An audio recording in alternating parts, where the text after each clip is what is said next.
오늘도 이 새벽에 하나님을 예배하기 위해 나오신 성도님들을 환영하고 축복합니다. 오늘 하나님이 우리에게 주시는 말씀은 예레미야 21장 1절에서 14절까지의 말씀인데 그 중에서 1절에서 10절까지의 말씀만 보겠습니다. 제가 봉독하겠습니다.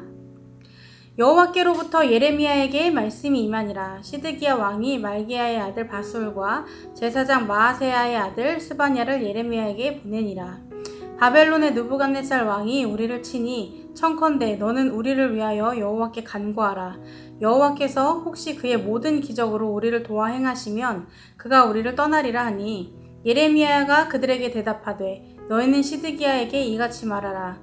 이스라엘의 하나님 여호와께서 이와 같이 말씀하시되 보라, 너희가 성 밖에서 바벨론의 왕과 또 너희를 에워싼 갈대아인과 싸우는 데 쓰는 너희 손의 무기를 내가 뒤로 돌릴 것이요 그것들을 이 성 가운데 모아드리리라.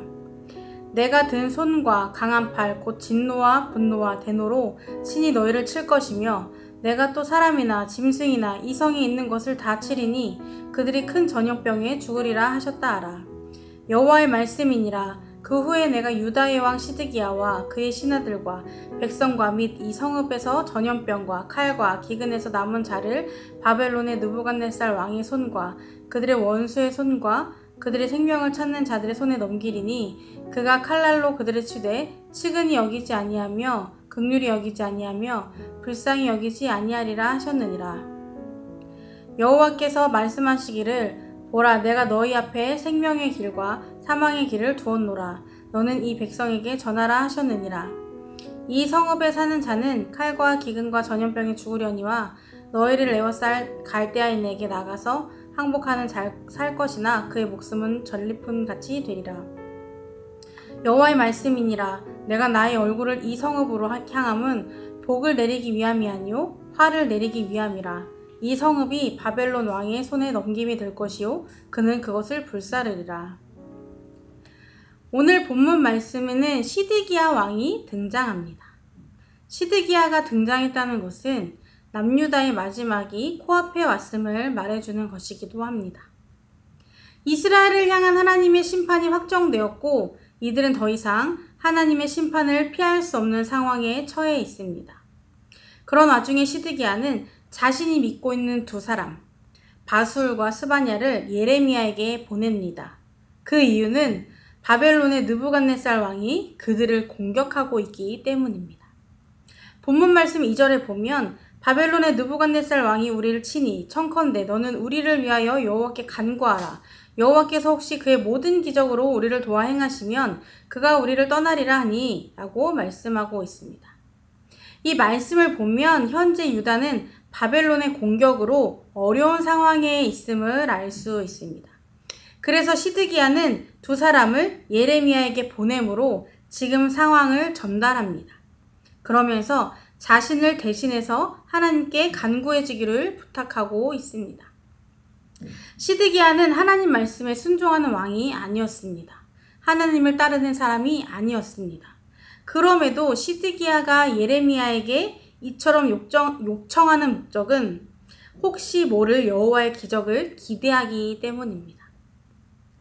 그는 하나님을 따르지는 않았지만 하나님의 능력은 알고 있었습니다. 그래서 그 하나님의 능력으로 바벨론을 물리쳐 주시길 기대하며 예레미야에게 대신 간구해 주기를 부탁한 것입니다.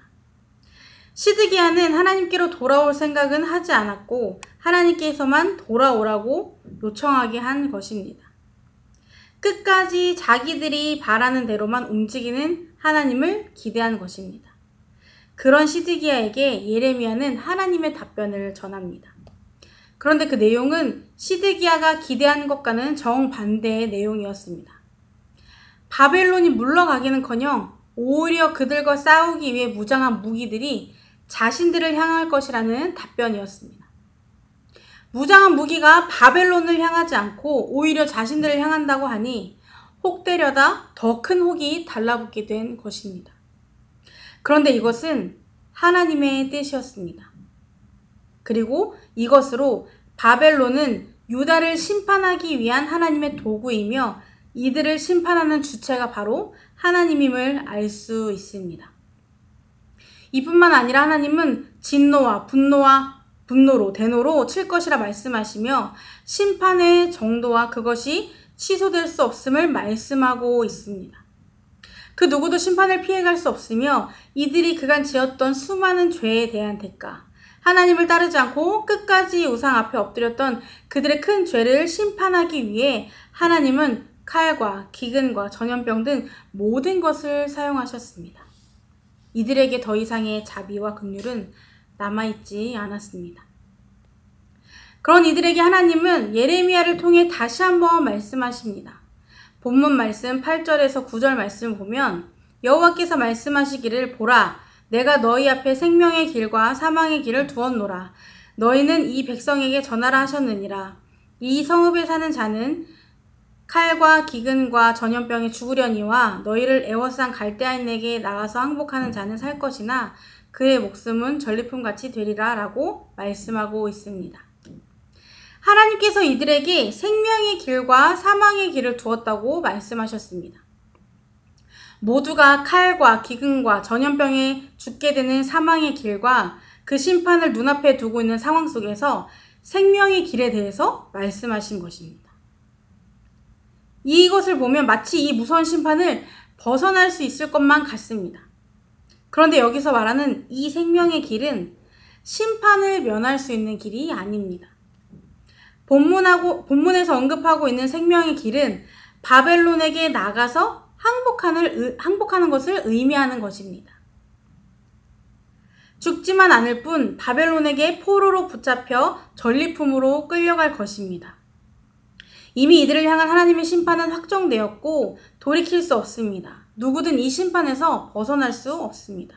따라서 생명의 길은 심판이 없다는 것을 의미하는 것이 아닌 모두가 다 심판 앞에 있지만 그 방법만 조금 다를 뿐이라는 것입니다.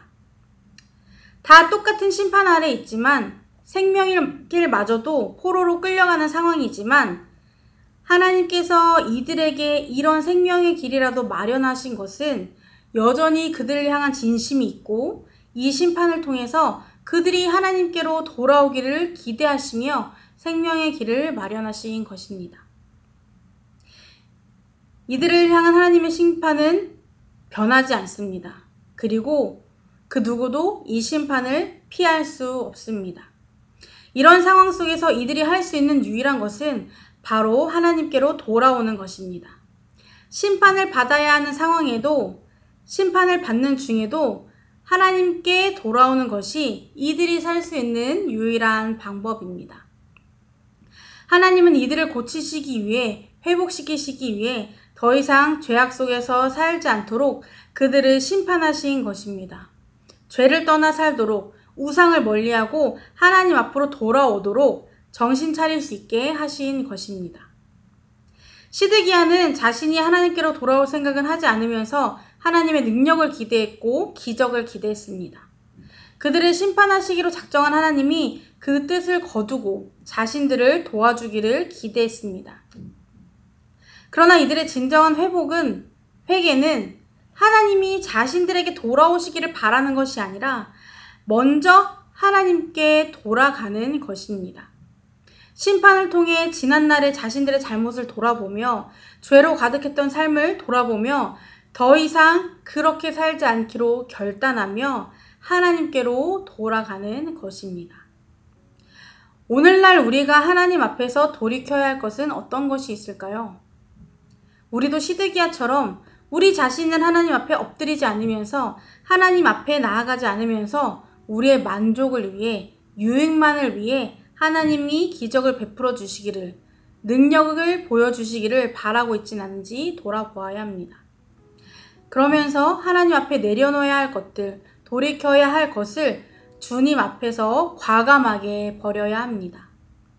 알게 모르게 하나님보다 앞선 것들, 내 의지, 내 뜻, 내 계획이 하나님보다 앞서 있다면 내 삶의 평안과 유익을 위해 하나님을 믿거나 이용하고 있다면 이 모든 것을 내려놓고 순전한 믿음으로 내 삶의 유익이 없어도 오직 하나님 한 분만 바라보기 위해 그 자리에서 돌아서야 합니다. 우리의 삶의 주체는 오직 하나님이십니다.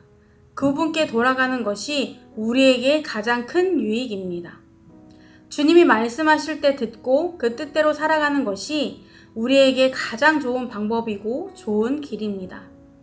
삶의 모든 것을 주님께 맡기며 오직 그 인도하심에 따라 살기로 결단하며 매일 주님께 돌아가기를 힘쓰는 저와 성도님들이 되기를 주님의 이름으로 축복합니다. 기도하시겠습니다. 주님, 이 시간 주님 앞에 우리의 모든 것을 내려놓습니다. 하나님보다 앞서 있던 모든 것을 우리 자신까지도 주님 앞에 내려놓습니다. 하나님보다 더 찾고 따랐던 모든 것을 주님 앞에 내려놓길 원합니다. 혹시 우리 삶이 우리의 욕심과 미련함으로 인해 주님과 멀어지고 있다면 다시 주님 앞으로 돌아가길 소망합니다. 오직 주의 말씀만 의지하여 주님 앞으로 나아가는 우리의 삶이 되게 하여 주옵소서. 예수님의 이름으로 기도드립니다. 아멘. 이 시간 2가지 기도 제목을 놓고 기도하겠습니다. 첫 번째로 하나님을 경외함으로 그 말씀 앞에 순종하기를 힘쓰는 우리가 되도록, 두 번째로 날마다 죄와 씨름하며 멀리하고 하나님이 기뻐하시는 삶을 살아가도록 함께 기도하시겠습니다.